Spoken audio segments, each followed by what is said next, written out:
அங்கிருந்து வெளியில வந்ததும் 2வது அடுக்குக்கு போற பாதைய 2 பக்கமும் புளுமேரியா மரம் மற்றும் 7 தலை நாகம் நம்மளை வரவேற்குதுங்க.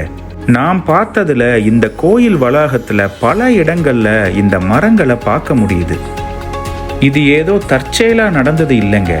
இந்த மரங்களை காரணமா தான் இங்க வச்சிருக்காங்க.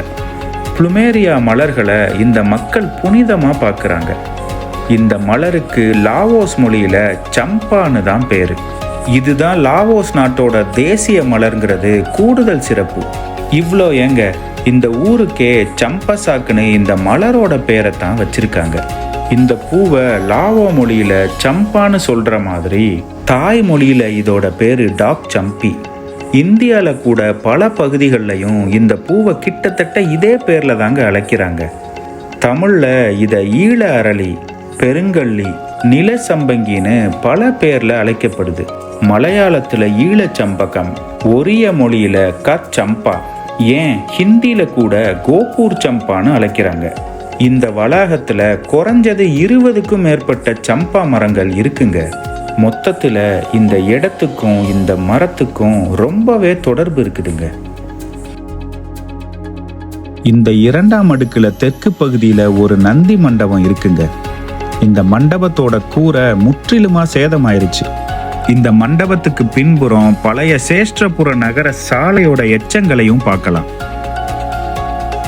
இந்த நந்தி மண்டபத்துல ஒரு நந்தி சிலையை கண்டுபிடிச்சிருக்காங்க.